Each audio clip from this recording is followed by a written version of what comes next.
This story is called My Own Self, or Aen Sel, as it's said to be in an ancient Celtic tongue, which is a Northumbrian fairy tale collected by the folklorist Joseph Jacobs. And though this tale is set in the north of England, I'm telling it with a West Country accent, due to the rural character of both the story and the accent, which you may recognize as that of Hagrid from the Harry Potter movies. So here is My Own Self, a tale that affirms the warning conveyed in the age-old proverb, be careful what you wish for, as you just might get it.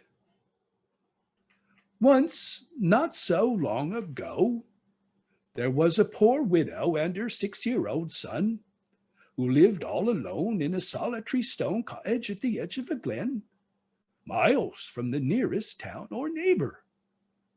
For this was the North Country, a desolate land of craggy hills, black water bogs, and rush pastures, where the will-o'-the-wisp glow in the moor grass.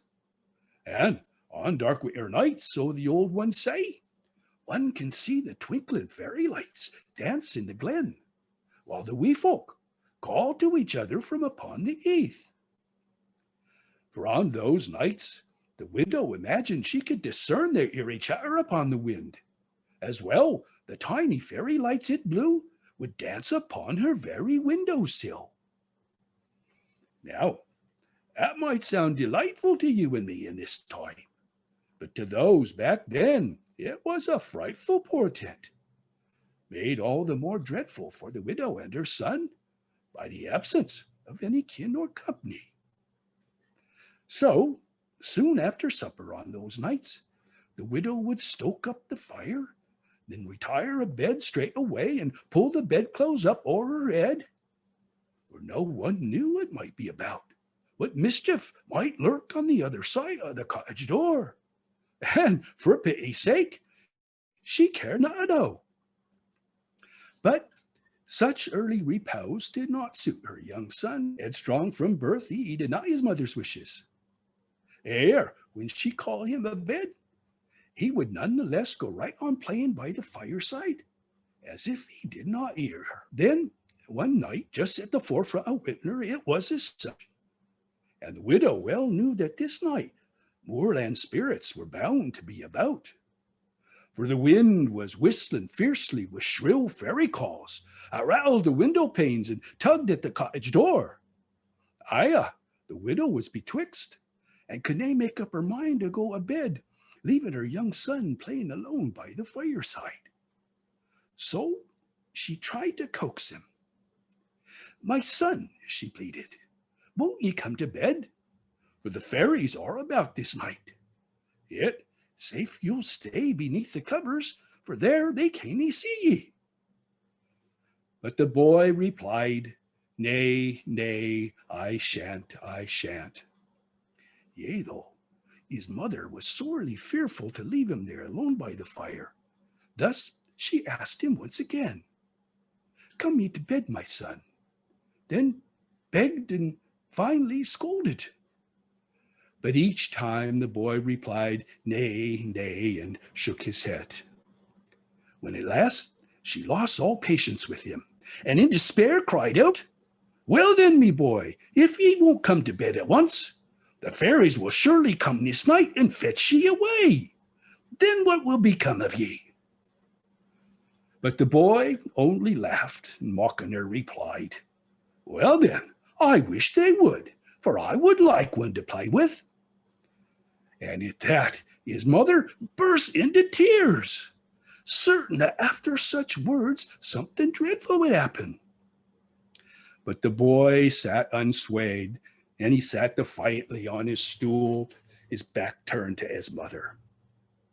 So, seeing thus the futility of further pleading, the widow stoked up the fire beside her boy, and when she had it burning brightly, sobbing, went off to bed. Now the boy had nae been sitting there long alone, when he heard what sounded like a wisp of wind come whistling down the chimney. And when it reached the open hearth, Out popped the tiniest wee little girl you could ever think of. She was only this high, with wild silver hair and piercing green eyes, green as the Celtic Sea. Oh, a little boy was delighted, yet looked at her quizzically. Bless my soul, said he, and what pray do they call ye? Whereupon the wee girl answered in an ancient tongue. I and so, she told him, which means my own self. Then the wee girl asked him, and what pray do they call ye? The boy started to say. Then he felt a twinge of caution. So instead he prevaricated and told her, I'm just my own self too. Just my own self too? The wee girl chirped. I, confirmed the boy, just my own self too. And at that, the wee girl smiled and clapped her hands together.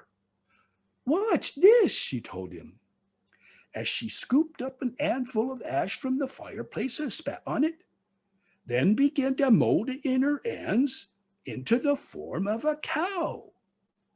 And when she'd finished, she held it out in front of her. Do ye like it? She asked. Aye, indeed, replied the boy. And the fairy child laughed. Yeah, but that's just the start.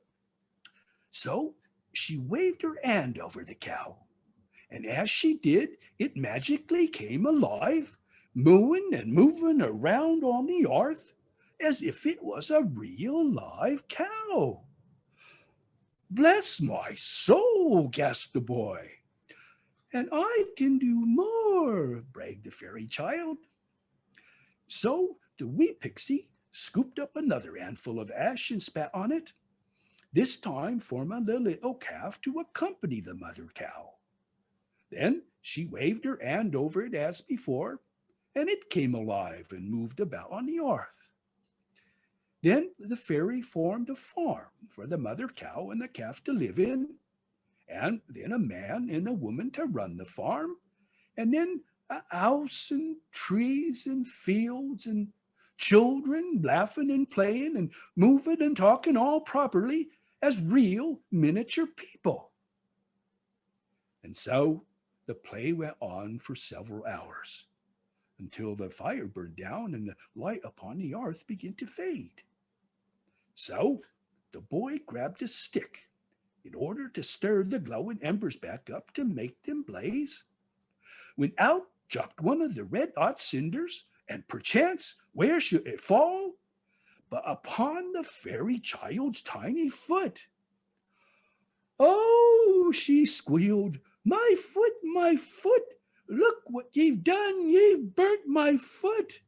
Oh, it hurts, ye naughty boy. Look what you've done, look what you've done. Ah, which continued, abated, until her squeals reached such a fever pitch, the boy was afraid it would wake his mother. When suddenly he heard a rush of wind come roaring down the chimney. Not a wisp as before, nor a whistle, nor anything close.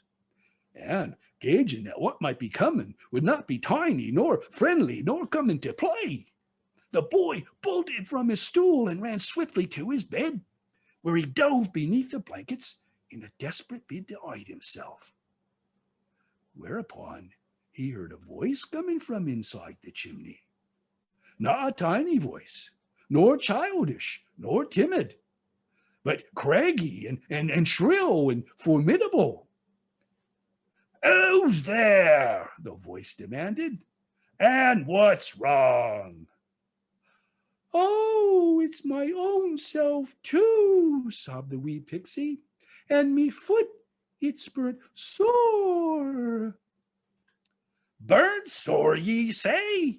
Came the craggy, shrill voice from inside the chimney again. Aye, wailed the fairy child. Then the boy, who'd been peeping out from beneath his covers, suddenly saw the pale white face of a witch appear from beneath the chimney flue and look about the room. "Well, then," the witch demanded, "who did it?" "Just my own self, too, did it," sobbed the pixie. "What?" screeched the witch, returning her gaze to the child. "If ye did it your own self too, then why ye making all this fash o'er it?" And with that, the witch stretched out her long thin arm and grabbed the fairy child by the ear. "Come hither," she snarled. "It's time ye left this human abode." And, shaking her roughly, she pulled the fairy child up the chimney with her out of sight.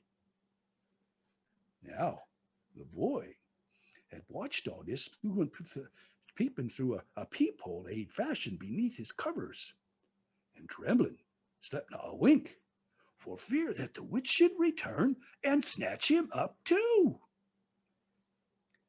When at last morning came, and the boy cautiously turned down his covers and tiptoed over to the fireplace, the remains of the little animals and the people from the night before he saw were now just small piles of white ash that dotted the earth, which he left untouched.